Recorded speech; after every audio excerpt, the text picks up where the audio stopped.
Insurance company and affiliates. Coverage included with purchase of collision. Hey, Kateri to all my friends and relatives in four directions. This is Robert Pilot of Native Roots Radio presents I'm Awake. I'm here to ask you for your support. Finding honest Native-centered news is not easy. But with your support, we're able to provide accurate information about Standing Rock, Line 3, treaty violations, and COVID-19 in our Native communities. Please visit Native Roots Radio Network on Patreon and donate if you can. That's Native Roots Radio Network on Patreon. Pinigigi, and thank you for your support. The city of Minneapolis is now on Native Roots Radio with Minneapolis AIR. AIR stands for American Indian Relations. Guest host Christine McDonald talks to people about important things affecting the city's Native communities. Minneapolis AIR dives into topics like public safety, public health, elections, and so much more. Tune in to Minneapolis AIR on Native Roots Radio from 5 to 6 p.m. on the second Wednesday of every month, right here on AM 950. Oh, this is Robert Pilot. For Native relatives, healing is more than just sobriety. It's reclaiming Indigenous masculinity as a sacred, balanced force. Join Hunter Thundercloud for Native Roots Radio presents Controlled Fire. We explore how personal recovery uplifts our communities. It's time men step back into roles as mentors and spiritual leaders. Recovery is collective, and it starts with us. Tune in the first and third Wednesday of every month at 6 p.m. for Native Roots Radio presents Controlled Fire. Let's tend the fire together.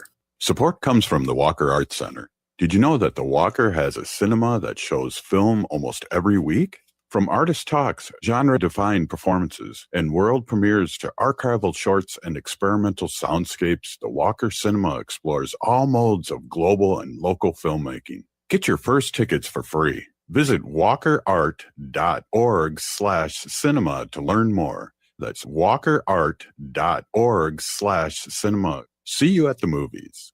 If the statistics say that 1 in 3 Native women and 1 in 6 Native men have experienced sexual assault in their lifetime, it means our whole community is affected by sexual violence. 1 is too many. Don't stand by, stand up. Don't engage in acts of sexual violence and shut down the dirty jokes, the gossip, the victim blaming and shaming. As a community, we can change the way we respond. Contact the Minnesota Indian Women's Sexual Assault Coalition to attend a workshop to learn more. Sponsored by the Minnesota Indian Women's Sexual Assault Coalition. With your AM 950 weather, I'm Patrick Lilia. Tonight, cloudy and foggy conditions with a low of 33. Then Thursday, sunshine with a high of 46. Dinosaur World is taking over Children's Theater Company for an immersive tour where you can feel the roar and even smell their stinky breath. Get ready to face a T-Rex and be sneezed on by a Triceratops. Dinosaur World runs now through April 5th. Get your tickets at childrenstheater.org. Portions of Native Roots Radio may be pre-recorded. It's a good day to be indigenous. Get up, stand up. They are going to become more brutal. Couldn't cut, hitting cut again. Because all the hippies were trying to be Indians anyway. They're going to become more repressive because it's a matter of dollars and their illusionary concepts of power. Hey, Victor. We must live in balance with the earth. And also with recent happenings at Wounded Knee. I am awake. Welcome to Native Roots Radio presents I'm Awake, and I'm your host, Wakanja Hade.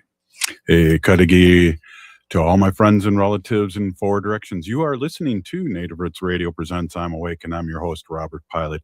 Hey, we discuss local, national, Native news and events, and as you know, Native issues are human issues, and human issues are Native issues. Hey, this episode of Native Roots Radio is presented in partnership with Minnesota Public Radio and Little Moments Count. Little Moments Count is a statewide collaborative focused on helping parents and caregivers learn about the importance of brain development in the first 3 years of life. And we got a couple cool guests on here. I'm going to bring them on. We have Rachel. Rachel, welcome to Native Roots Radio. Please introduce yourself. Hello, my name is Rachel Smith, and I'm a lifelong resident of St. Paul, Minnesota. I am a member of the Sichangu Lakota Oyate, and I work as a family coach out of the Montessori American Indian Child Care Center. Awesome. And do you mind introducing yourself too, young warrior there? Ho! Hi, everyone. My name is Kateri DeShaw. I'm a mom of 2 little ones. I'm a transplant from South Chicago. but I've been in Minnesota now for over 10 years. And I lived in Duluth for a while and have been in the Twin Cities for the last 8 years now. And I work as the Outreach and Connections specialist for the Montessori American Indian Child Care Center, as well as the Economic Mobility Hub family coaching program. Awesome. Hey, for listeners who may be hearing about it for the first time, what is the Montessori American Indian Child Care Center, and what makes it unique for Native children and families? Yeah. So my child actually goes there. He's going to turn 6, and he's gone there throughout his preschool life. So I would say for us, it means community and connections, as well as choice in educational philosophy, which was huge for us. The Montessori gave us a pathway to choose, feeling empowered to choose how we wanted to engage our child in education, and also gives us a place to connect with other Native families who share similar views. And so it means a lot for us, and it's very unique. We have not found anything in the state that is similar, and we'll be sorry to age out, but it's a very special place. Yeah, and Rachel, I'm a lifelong St. Paulite too, so shout out to you. So talk a little bit about your experience with the Montessori model. Well, it's a indigenous Montessori school, and that's something that is, very unique, like Kateri said. I actually have a child that goes there too, and will be graduating this summer. It's really nice to see, the Montessori method blended with American Indian child raising practices. So it's nice that my child gets to learn Ojibwe and Lakota and, get involved in their community. It is a very, very special place. Yeah, well, language is so important, and I can say for a good generation or two, we've really lost it with boarding schools and assimilation and things like that. So the Montessori model is so important. Kateri, can you, as a mother yourself, what do you think the children need most in the first 5 years? Grow up confident in who they are. And I'm going to ask you that too, Rachel. Yeah.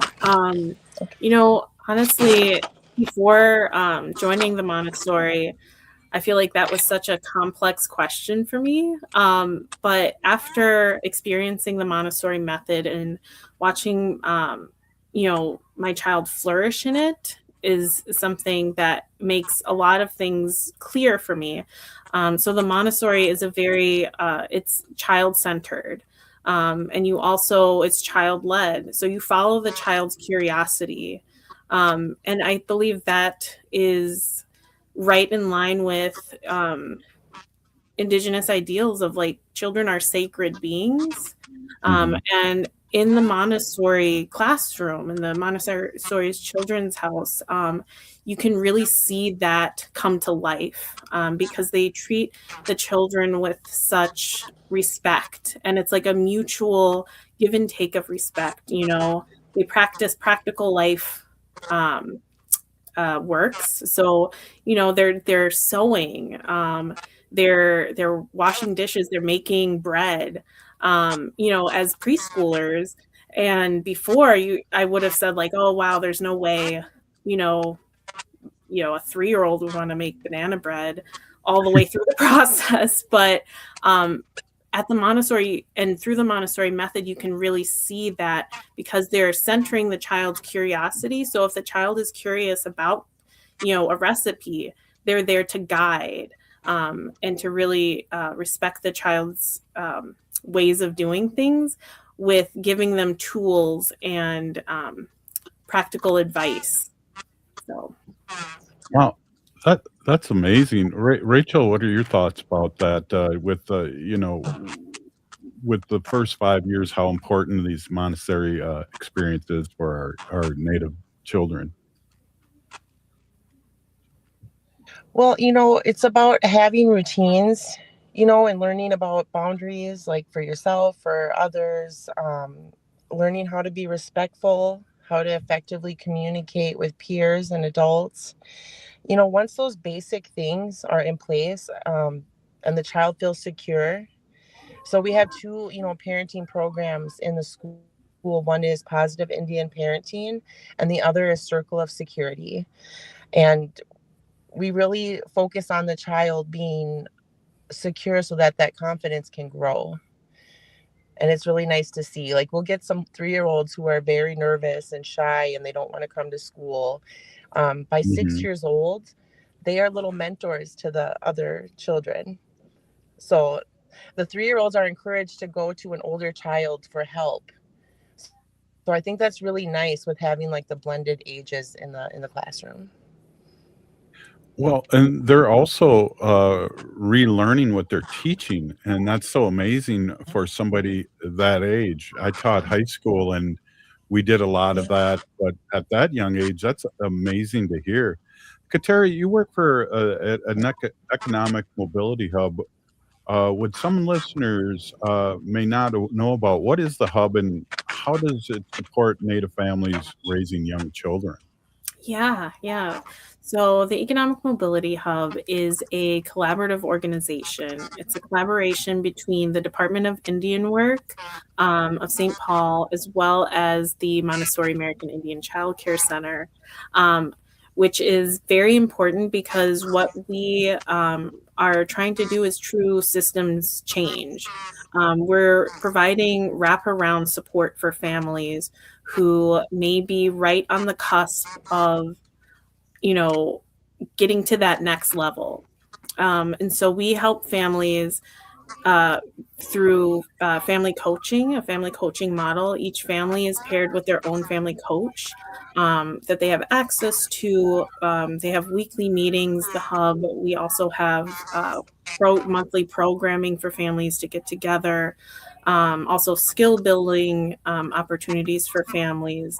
But really what it is it's supporting families to empower them, but also introduce them to healthy community, and then hoping that they feel empowered enough that eventually they enter community to be leaders themselves.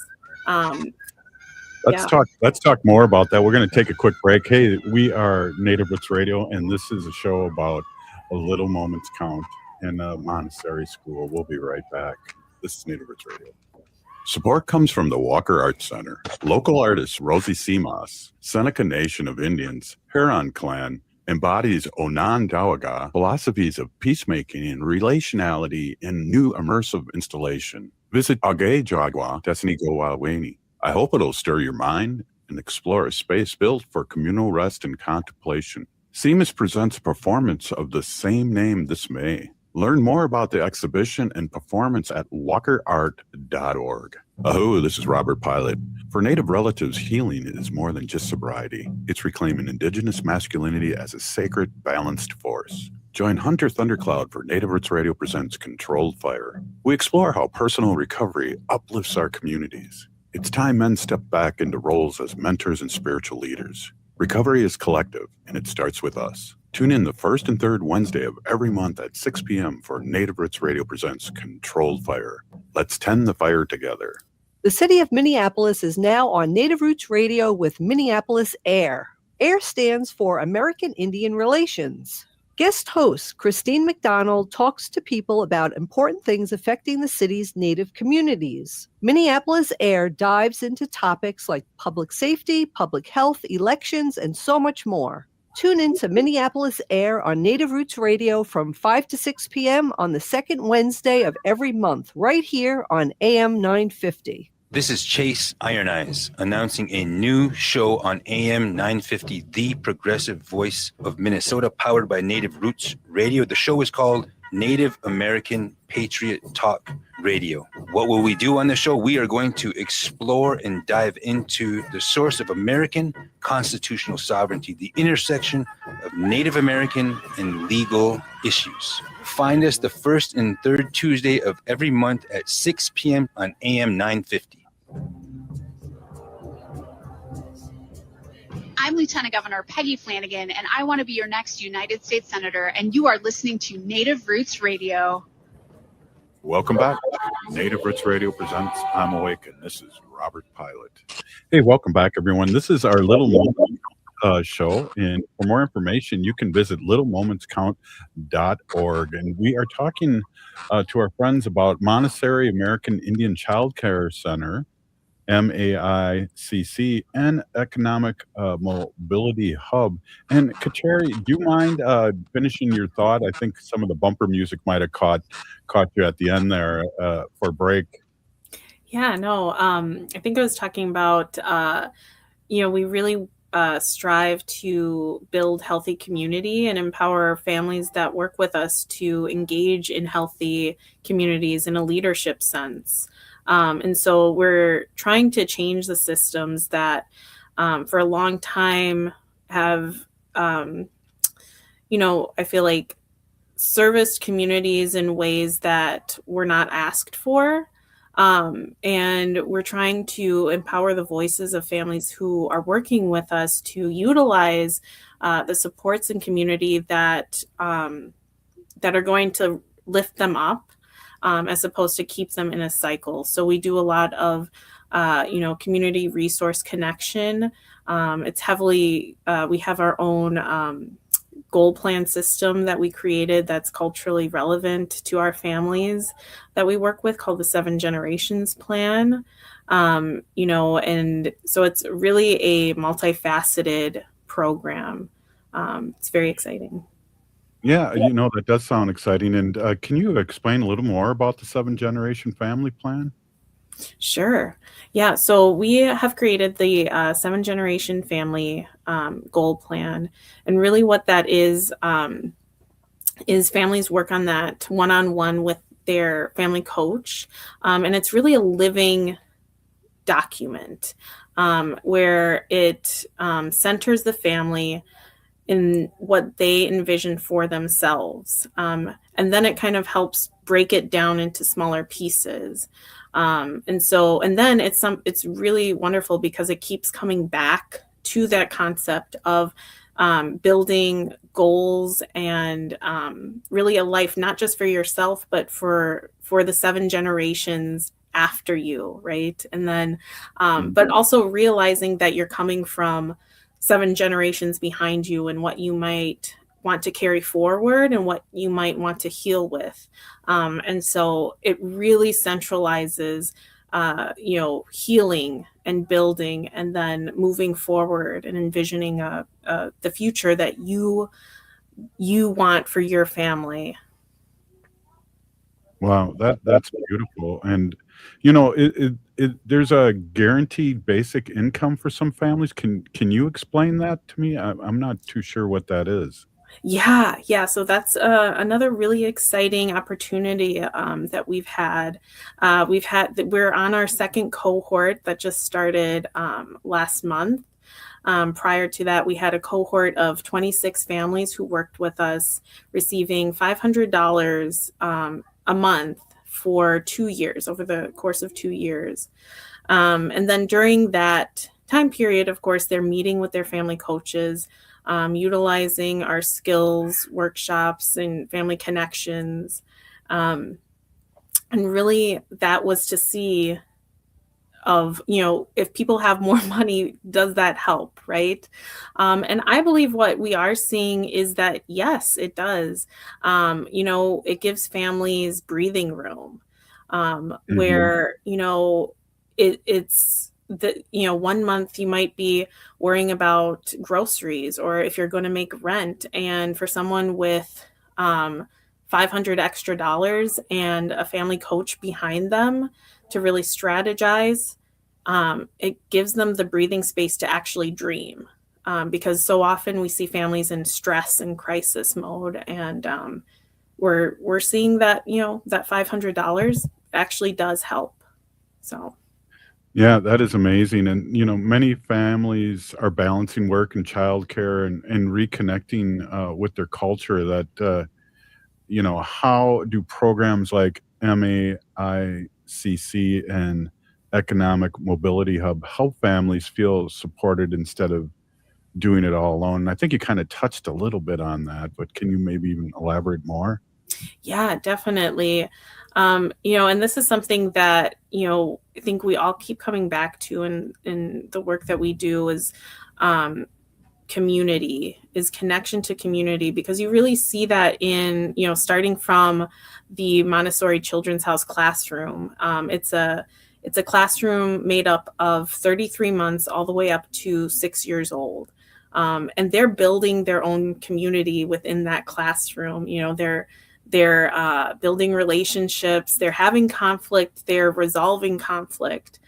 So right from the start, they have this beautiful entrance into community and what it can look like and the work that it takes. And the same thing is true for the hub as well. And, supporting families so that they don't feel alone. And they know that, it is hard, it is work, but, to have someone to reach out to, I think we've seen is extremely helpful. Yeah, my understanding is you spend a lot of time out in the community at powwows and events talking with families. What are parents of little ones telling you what they need the most right now? Yeah. I feel like a little bit of a broken record, but what I do hear is, they feel alone a lot of the times. They feel alone and overstressed. And, a lot of people don't know where to start. And, they're scared too. There's, sending especially a young child into an environment that is brand new with an adult that is also probably brand new to them.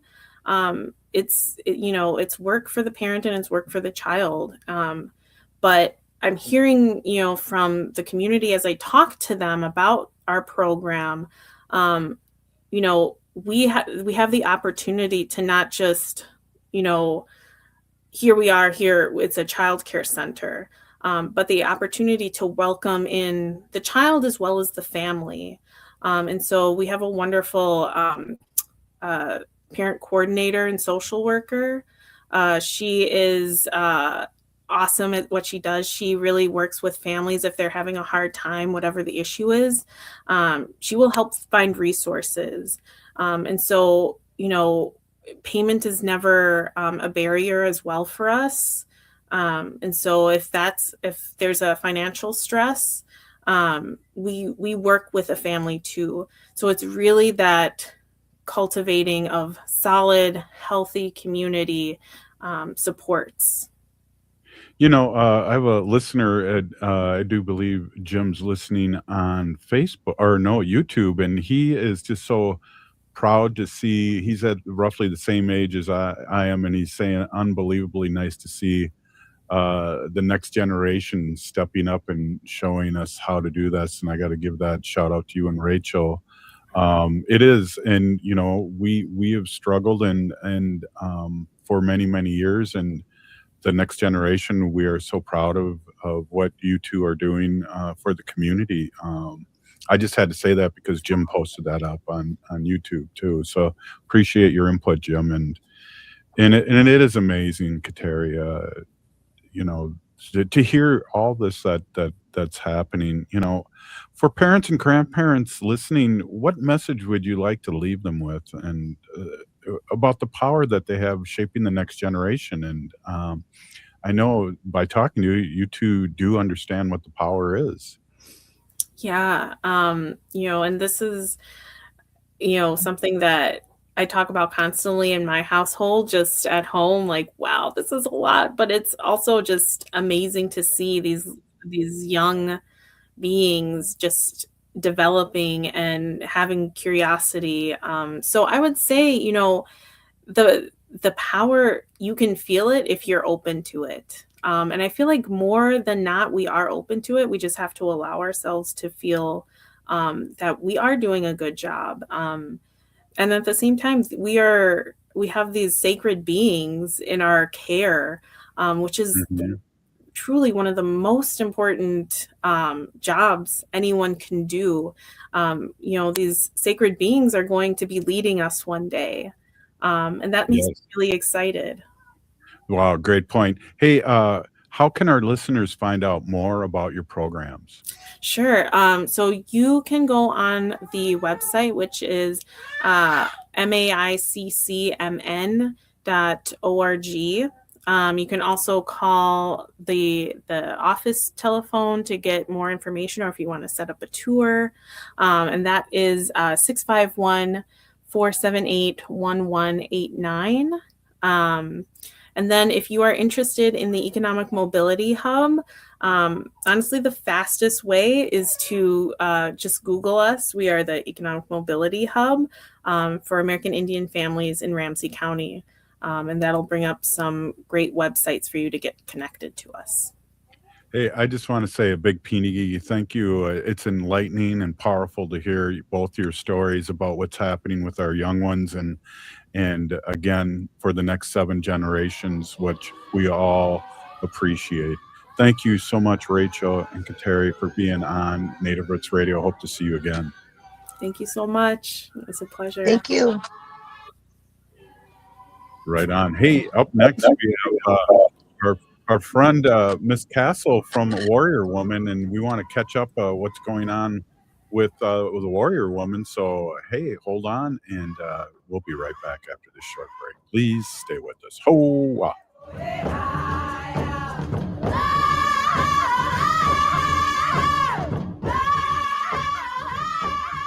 Support comes from the Walker Arts Center, an art space that's more than the spoon and cherry. Galleries celebrate contemporary visual art, including indigenous artists like Edgar Heap of Birds from the Cheyenne and Arapaho nations, and Jim Demeny from the Ojibwe Nation. Additionally, film screens, cinema, and performances are shown on stage. And the Walker is free every Thursday night and free every day for citizens and members of tribal nations. Learn more at walkerart.org. We are your relatives. We are your relations. Brothers, sisters, sons, daughters. And some of us are your grandchildren. We are your community. Historically, we held places of honor and respect. Because of the impact of colonization, some of us are rejected, thrown out from family, friends, and community, set up as targets for sexual violence, sex trafficked, humiliated, tortured, and murdered. Everybody has the right to be safe. We are your relatives. Remember, homophobia is not traditional. Sponsored by the Minnesota Indian Women's Sexual Assault Coalition. Support comes from the Walker Arts Center. Did you know that the Walker has a cinema that shows film almost every week? From artist talks, genre-defined performances, and world premieres to archival shorts and experimental soundscapes, the Walker Cinema explores all modes of global and local filmmaking. Get your first tickets for free. Visit walkerart.org/cinema to learn more. That's walkerart.org/cinema. See you at the movies. The city of Minneapolis is now on Native Roots Radio with Minneapolis AIR. AIR stands for American Indian Relations. Guest host Christine McDonald talks to people about important things affecting the city's Native communities. Minneapolis AIR dives into topics like public safety, public health, elections, and so much more. Tune in to Minneapolis AIR on Native Roots Radio from 5 to 6 p.m. on the second Wednesday of every month, right here on AM 950. This is Chase Iron Eyes announcing a new show on AM 950, the progressive voice of Minnesota, powered by Native Roots Radio. The show is called Native American Patriot Talk Radio. What will we do on the show? We are going to explore and dive into the source of American constitutional sovereignty, the intersection of Native American and legal issues. Find us the first and third Tuesday of every month at 6 p.m. on AM 950. Support comes from the Walker Arts Center. Local artist Rosie Simas, Seneca Nation of Indians, Huron Clan, embodies Onondaga philosophies of peacemaking and relationality in new immersive installation. Visit Age Jagwa Desnigowaweni. I hope it'll stir your mind and explore a space built for communal rest and contemplation. Seamus presents a performance of the same name this May. Learn more about the exhibition and performance at walkerart.org. Aho, this is Robert Pilot. For Native relatives, healing is more than just sobriety. It's reclaiming Indigenous masculinity as a sacred, balanced force. Join Hunter Thundercloud for Native Roots Radio presents Controlled Fire. We explore how personal recovery uplifts our communities. It's time men step back into roles as mentors and spiritual leaders. Recovery is collective, and it starts with us. Tune in the first and third Wednesday of every month at 6 p.m. for Native Roots Radio presents Controlled Fire. Let's tend the fire together. With your AM 950 weather, I'm Patrick Lilia. Tonight, cloudy and foggy conditions with a low of 33. Then Thursday, sunshine with a high of 46. Warmer weather is on the horizon, and what better way to welcome it back than with a fantastic meal and a show at Crooner's Supper Club. Crooners is located in Fridley on Highway 65, just north of I-694. Check out their concert schedules and dinner menus at croonersmn.com. AM 950, the progressive voice of Minnesota.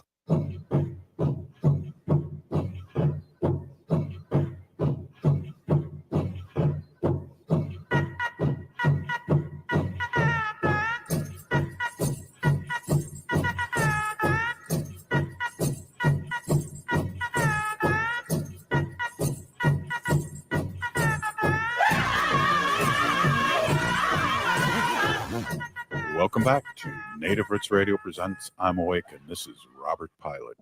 Hey, welcome back, everyone. This is Robert Pilot, and we have our friend Beth Castle with the Warrior Women Project on, and it's been a long time, Beth. Really great to see you, and thank you so much for coming on. I know there's a whole bunch coming on, happen here in the Twin Cities coming up really soon, and let's talk first about the Warrior Women Projects and remind all our relatives out there listening and our new listeners about this project. Sure. Thank you, Robert, for having me. I know that, Native Roots Radio and your interest in Warrior Women Project really helped us get, our voices across Indian country, which I think, so much has grown with Native Roots Radio, just as Warrior Women Project. And we are busier than ever right now because isn't it not more important than ever we're just seeing what happens when we don't know our history, right? Mm-hmm. Like in ways that is epic. So part of what Warrior Women has done for the past 20 some years is work together with the Indigenous activists, the women in particular of the Red Power movement, to tell the histories of who brought us the word Indigenous, what we're standing on today, all of that deep history, especially tied to a lot of the significant events in the 70s. But right now, if we've ever needed that matriarchal wisdom, we're really working at doing that with our digital oral history collection and the building of our archive. Yeah, definitely. And, just to remind everyone out there that amazing documentary that you have, I don't know if you mind bringing that up and where Sure. people can see it or purchase it. Yeah, we're actually in a space where we're really trying to get Warrior Women, the documentary that we made for PBS that was co-produced by a whole bunch of different really important actors like the Vision Maker Media, Sundance support that we had. But it came out in 2019 on PBS, and it features a mother and daughter, Madonna Thunderhawk and Marcella Gilbert, who are actively a part of the Warrior Women Project.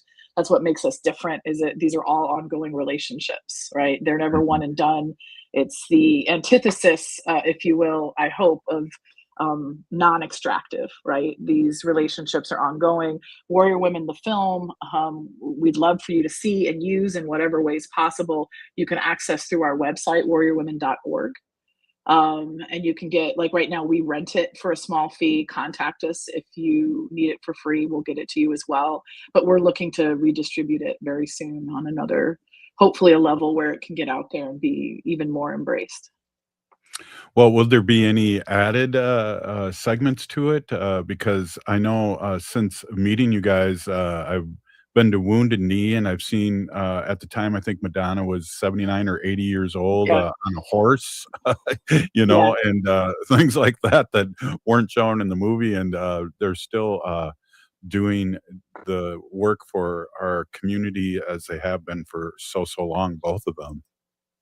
Yeah, I mean, the aspect of Warrior Women, our goal was always that it was the opening to this massive amount Mm. of content that we have. So that's what we're looking at doing right now. It's just that sometimes, you can't tack onto a film in the way that we hope, but what we are doing, for example, one of our big projects this year that I wanted to share here, is it's the 10th anniversary of No Dapple, of Yeah. the movement at Standing Rock, of the attempt to stop the Dakota Access Pipeline. And we're going to be producing a short documentary that is meant to celebrate that 10th anniversary. It's going to follow the story in particular of activists Phyllis Young, Madonna Thunderhawk, Mabel Ann Eagle Hunter, a handful of the women who are interviews in our collection, right? We have 100-person collection of Red Power activist interviews that we're making this content from. So you can expect this year a 10th anniversary short film about No Dapple, told through the history of the Red Power movement, as well as a piece on probably what we're hoping is a defining piece on Women of All Red Nations, which was formed in 1978 to work at stopping the sterilization abuse and also the ways extractive industries were impacting water, and all the ways in which we see Indigenous matriarchy being critical to our situation today. So we have 2 major pieces this year coming out. Well, that's exciting, and I need to text you and talk about some things happening here in the Twin Cities that could maybe really align with your new documentary too. I don't know if you know this or remember this, but Native Roots Radio started because of the Dakota Access Pipeline. There was no information happening, so we're in our 10th season too. So we started at 1 hour, and we would go to Standing Rock and see these things that either were not brought out in the media or that were just construed on how they were Right. reported. And so that's why Native Roots Radio first originally started. I thought that was your origin story, but I didn't want to, presume, because I feel like we're growing with you, because we've Yeah. been in a similar way really working to one of our first goals. This started as a history project for me, right? I have a PhD. I'm Dr. Beth, when I need to be fancy. But it started because these women were interviewing with me and saying, you correct the historical record, right? Mhm. You make those changes. We want to see that. I want to know that my history, if I share this with you, it's going to be somewhere that's going to make an impact. So we've always tried to balance between how do we blow up that master narrative into something that Mm. resembles a truth when we know the entire country is literally built on the blood and bones of a history they don't want told, right? So much so that it's illegal now. But that doesn't stop us, of course. So it is the case that, No Dapple and the Standing Rock movement was a really important rebirth of energy of that social movement period of the 60s and 70s. So I'm with you. Yeah. We're growing together.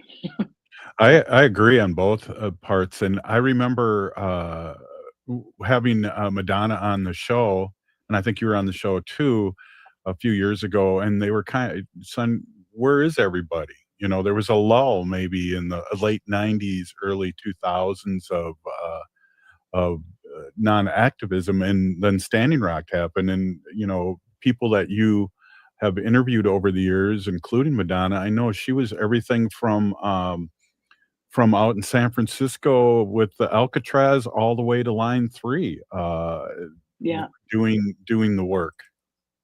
Yeah, I mean, there's so much to be said about it. We make jokes about Madonna, but realizing that Forrest Gump, as a popular cultural reference, we're losing the generation who understands, why that might be funny. That she, but of course she wasn't unwittingly at all of these places. She was a master strategist behind pretty much every single significant public event and effort and movement that happened, tied to the Red Power or Indigenous activism of the 60s and 70s. And it is the case that I don't think our film Warrior Women, which I love and I'm really proud of, because it captures so much of what we wanted to convey. We actually arrived at Standing Rock stuck in the film. Christina King, who's the co-director of Warrior Women, we both were like, the story that we were trying to tell had stalled because Madonna and everyone else was feeling that same kind of lethargy of where are the activists, where's the movement, where do people understand that this is like the beginning of something. They kicked the doors open in the movement period of the 70s, and we have to walk through them. And that Standing Rock was part of that, I think, showing up. And it's something we need now too, right? Because this is the nature of movements. The second they get heavy and real, then the repression is tenfold. So we know that's happening.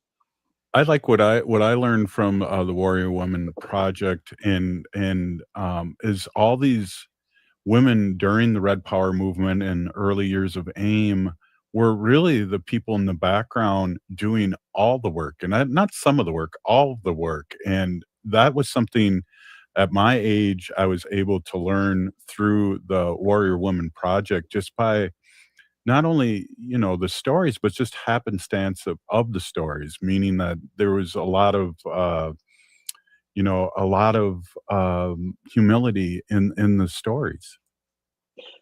Yeah, it's a really challenging thing at the end of the day, because part of what my goal with Warrior Women Project as well is, how do we change the way we even look at and understand what is history, right? Not in the way that people are attacking it now, who want to use history as nothing more than a propaganda tool, right? But if you want to tell the truth, how do you make the space for people to be understood in their own worldview? And that's what it took to express that it's not just that women did things too. It's that without women, we wouldn't have transformed the landscape in the way that we did. So it's like the language is really limiting, right? Like background or backbone often means that you're not as prominent or not as important, and that we often think about things in hierarchies, but they're big ecosystems and everyone plays a role. Well, we just got a minute left in this segment, and I want to talk about this a couple times. But there's some things that are happening here in the Twin Cities. Do you mind bringing that up, and then I want to talk about it again in the next segment? Sure. So what's happening is that we have one of our educational pieces that we created that you were a part of is the 50th anniversary exhibit honoring the women of Wounded Knee. And it's an exhibit that will be showing at the Fairview Riverside Hospital, sponsored by the Indigenous Healing Circle. And I can talk more about that in the next segment. Is that? Yeah. Or should I keep going? Yeah, well, we got about a minute left here in this segment. Yeah, and I'd love to talk about it even more, but that's amazing. And I had a chance to work with you in the 50th anniversary of Wounded Knee, and just seeing history. I love history for one, and I love documentaries, but just to see history come alive, and these people, were ordinary people that did extraordinary things, and it's just amazing. Well, let's take a quick break, Dr. Beth, and great to see you. This has been really cool, and we're going to take a quick break, and we're talking with Beth Castle, a director of Warrior Women Project, and we're going to talk about more about Warrior Women Project and what's happening here in the Twin Cities this weekend, I think. We'll be right back after the short break. Oh, wow.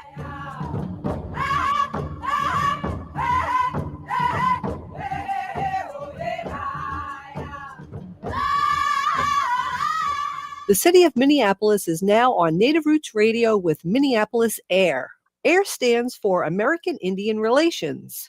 Guest host Christine McDonald talks to people about important things affecting the city's Native communities. Minneapolis AIR dives into topics like public safety, public health, elections, and so much more. Tune in to Minneapolis AIR on Native Roots Radio from 5 to 6 p.m. on the second Wednesday of every month, right here on AM 950. Oh, this is Robert Pilot. For Native relatives, healing is more than just sobriety. It's reclaiming Indigenous masculinity as a sacred, balanced force. Join Hunter Thundercloud for Native Roots Radio presents Controlled Fire. We explore how personal recovery uplifts our communities. It's time men step back into roles as mentors and spiritual leaders. Recovery is collective, and it starts with us. Tune in the first and third Wednesday of every month at 6 p.m. for Native Roots Radio presents Controlled Fire. Let's tend the fire together. Support comes from the Walker Arts Center. Did you know that the Walker has a cinema that shows film almost every week? From artist talks, genre-defined performances, and world premieres to archival shorts and experimental soundscapes, the Walker Cinema explores all modes of global and local filmmaking. Get your first tickets for free. Visit walkerart.org/cinema to learn more. That's walkerart.org/cinema. See you at the movies. This is Chase Iron Eyes announcing a new show on AM 950, the progressive voice of Minnesota, powered by Native Roots Radio. The show is called Native American Patriot Talk Radio. What will we do on the show? We are going to explore and dive into the source of American constitutional sovereignty, the intersection of Native American and legal issues. Find us the first and third Tuesday of every month at 6 p.m. on AM 950. Hi, Dr. Evan Adams, and you're listening to Native Roots Radio. Hey, Victor, you better be listening. In this portion of the show, we'd like to bring awareness to our wolf and bear populations throughout Turtle Island. Say no to the hunts.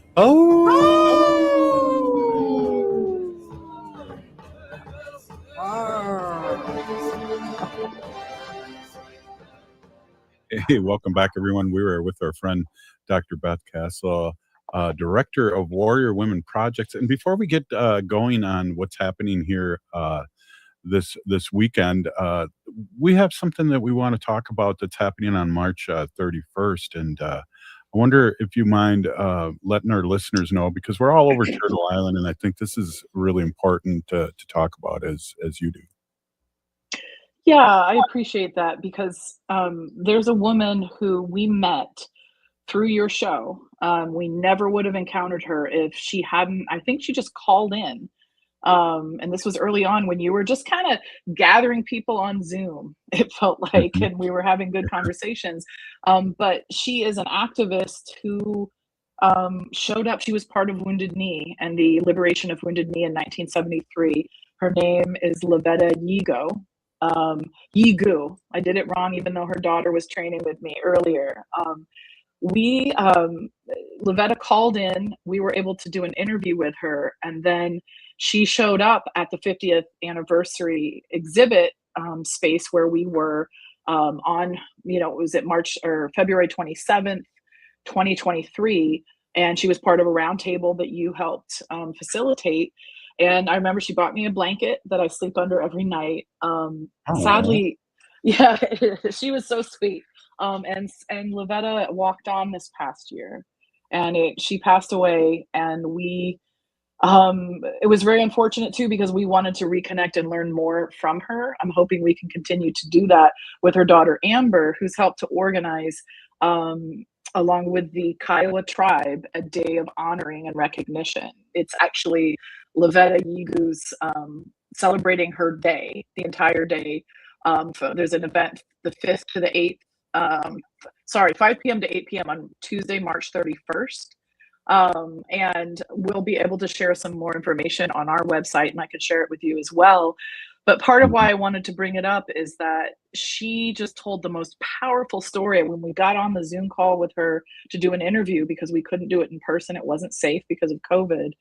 She sang the Ames song. I hadn't even said hello to her. I hadn't known her in any other way, but she just really told the most powerful, raw story of what it was like to be a really young person and step into this space and be part of the 71-day occupation. And she was there every day. And so that's one of the ways in which, how important this community space is that you've created. I just wanted to bring that back, because to see more and more women, and I know there's more out there, contact us. We want to do your oral history and help see that you're part of the larger historical narrative, and see that this goes back to your communities. And that brings us back to this traveling exhibit that we've created, and she's one of the panels on the exhibit. Yeah, it's amazing too. And the people that were there are still doing things like Stephanie Autumn, who is also a young person. She's still working right now with women prisoners and helping them. I mean, the I guess the fire, the amber is still bright with a lot of our relatives that went through all this all these years ago too, that are still doing it. I mean, that's the thing that is so important is, you're not a movement activist. You don't retire, right? Like and also there's no pension in the movement. So we need to look at ways we can take care of these elders who put everything on the line in really uncomfortable situations. They also stood up to their own tribes, right? Often to corrupt leaders in their tribes, which is another thing that, is a challenge to handle. But, that's the part of this is that one of the things I pride about what we're doing with Warrior Women Project is we're activating our archives, right? Like that sounds like the flash word and the hashtag or whatever, but it's just real. It's just that we always need our history immediately, right? It's never something that goes into a history book that goes on a shelf that isn't engaged with. Like those lessons have to be immediate.